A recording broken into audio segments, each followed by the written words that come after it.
Welcome back to glorious amplification. शिक्षण विधियों को लेकर काफ़ी सारे सवाल आ रहे हैं कि शिक्षण विधियों की तैयारी कैसे करें। आपके पास अच्छी पाठ्य पुस्तकें हो सकती है, आपके पास नोट्स हो सकते हैं, लेकिन जहाँ तक शिक्षण विधियों की व्यवहारिक तैयारी का सवाल है तो इसके लिए कुछ विशेष करना होगा। अगर हम भीड़ की तरह ही तैयारी करेंगे जैसे अन्य लोग कर रहे हैं तो हमारी संभावनाएं उस भीड़ के अनुरूप हो जाएगी।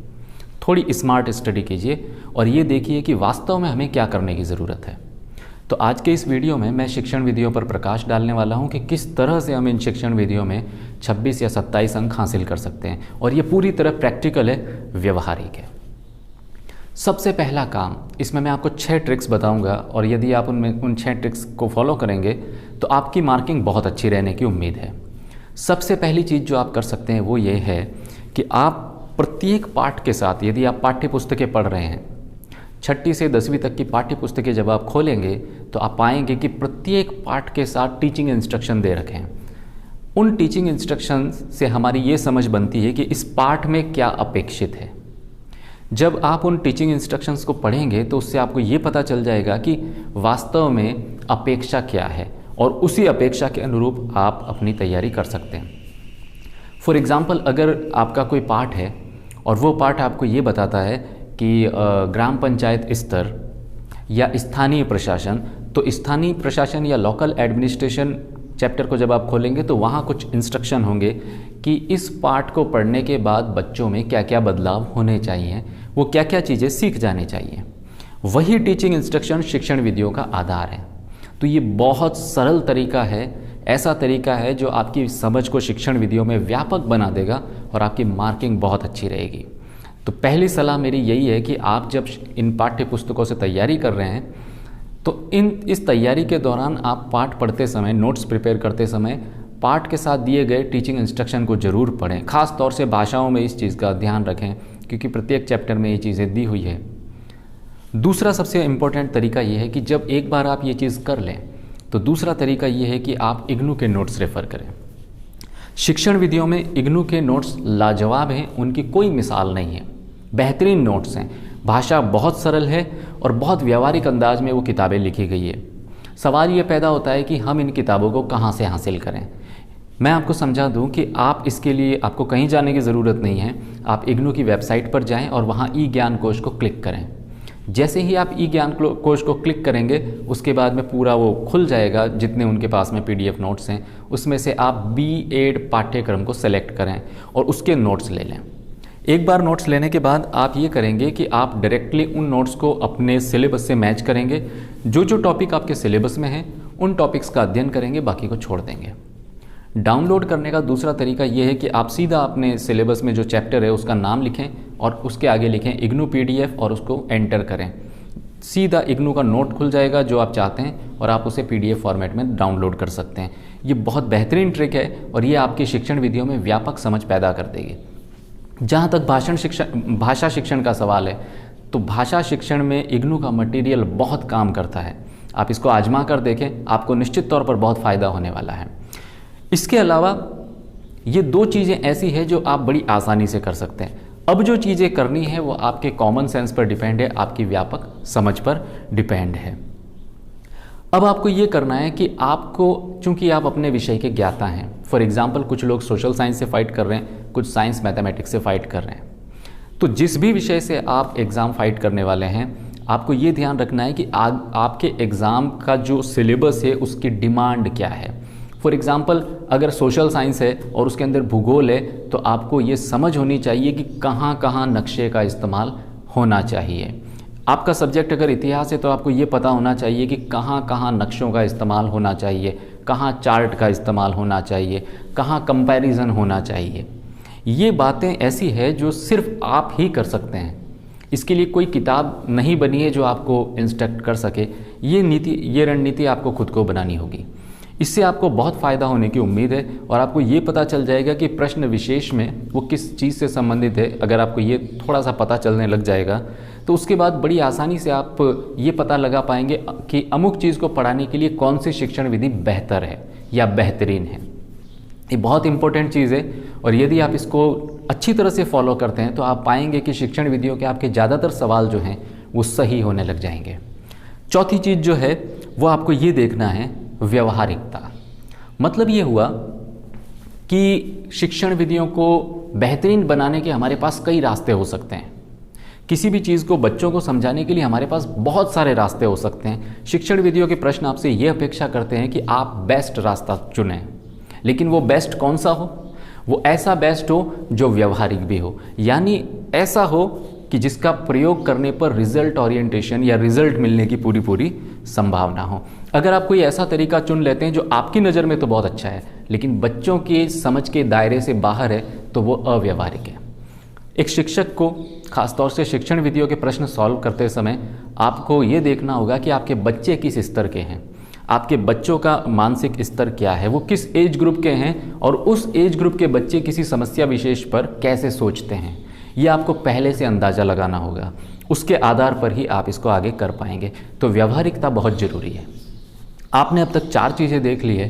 पहली चीज़ आपने ये देखी कि हर पाठ के साथ जो इंस्ट्रक्शन है हम उनको फॉलो करें, उनको पढ़ें ताकि हमारी व्यापक समझ बन जाए।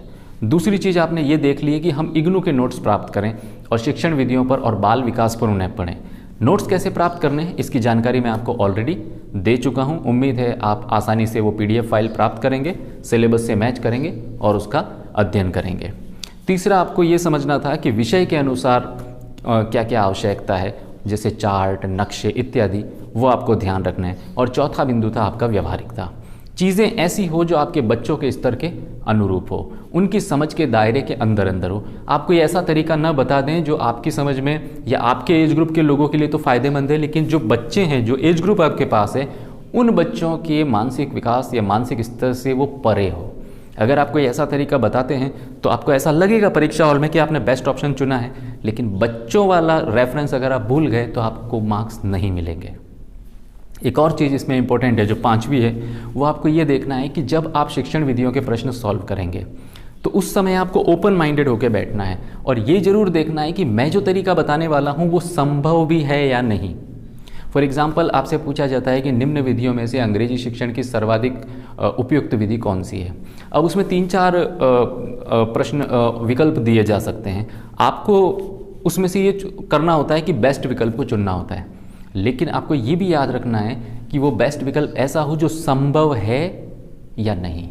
अगर आप कोई ऐसा विकल्प चुन बैठते हैं जो बहुत एडवांस्ड है, बहुत ज़्यादा यूनिक है, लेकिन उसको अप्लाई करना संभव नहीं है, तो अब शिक्षण विधियों का वो प्रश्न आपको अंक नहीं दिलाएगा। ये बहुत व्यवहारिक चीज़ है और आपको इसको फॉलो करना पड़ेगा। जब आप इन 5 बिंदुओं पर कार्य कर लें तो अंतिम और छठा टिप्स आपके लिए ये बचता है कि आप ये ध्यान रखें कि एलिमिनेट करना सीखें। शिक्षण विधियों के प्रश्न के अंदर आपको एलिमिनेशन थियरी से काम लेना होगा। आपको ये देखना होगा कि प्रश्न के प्रकृति के अनुरूप, प्रश्न के डिमांड के अनुरूप जो विकल्प दिए गए हैं, उन विकल्प में से ऐसा कौन सा विकल्प है जिसको मैं बाहर कर सकता हूँ। आपको इस नज़रिए से सोचना होगा। उसके बाद आप पाएंगे कि आपके शिक्षण विधियों के प्रश्न जो हैं उसमें आपकी स्कोरिंग बढ़ी है और बढ़ेगी, निश्चित तौर पर बढ़ेगी। इसलिए मेरी एडवाइस ये है कि आप बहुत ज़्यादा मटेरियल इकट्ठा करने की बजाय शिक्षण विधियों पर बहुत ज़्यादा मटेरियल आप न लाएं। जो मटेरियल आपके पास में है उसी मटेरियल का इस्तेमाल करें, लेकिन इस तरीके से करें। तरीका मायने रखता है, मटेरियल इतना ज़्यादा मायने नहीं रखता। मटेरियल सबके पास में होगा, लेकिन कौन किस मटेरियल से किस तरह फ़ायदा ले रहा है ये उनके ऊपर डिपेंड करता है। तो मुझे उम्मीद है कि आप इन तरीकों को फॉलो करेंगे और फॉलो करने के बाद आप पाएंगे कि आप में थोड़ा बहुत बदलाव आने लगा है। शिक्षण विधियों के प्रश्न सॉल्व करते समय एक और जो ज़रूरत है वो ये होती है कि हम एक अध्यापक की तरह सोचें। अगर हम एक अध्यापक की तरह नहीं सोच रहे हैं उस समय और एक अभ्यर्थी की तरह सोच रहे हैं तो हमारी सोच के सामने वो सारे दरवाजे नहीं खुलेंगे जिसकी हमें ज़रूरत है। फॉर एग्ज़ाम्पल, अगर आप परीक्षा हॉल में हैं और एक परीक्षार्थी की तरह ही सोच रहे हैं तो आप उस वृहद सिनेरियो पर नहीं जा सकते जहां एक शिक्षक जाकर अपने बच्चों के लिए सोचता है। तो आपको सबसे पहले मेंटली प्रिपेयर होना पड़ेगा और ये देखना पड़ेगा कि मैं सबसे पहले ये सीखूं कि मेरे सामने बच्चे हैं और मैं उन बच्चों को कैसे हैंडल करता या कैसे हैंडल करूंगा। ये मनोवृत्ति आपको अपने दिमाग में इस्टेब्लिश करनी होगी, फिक्स्ड करनी होगी।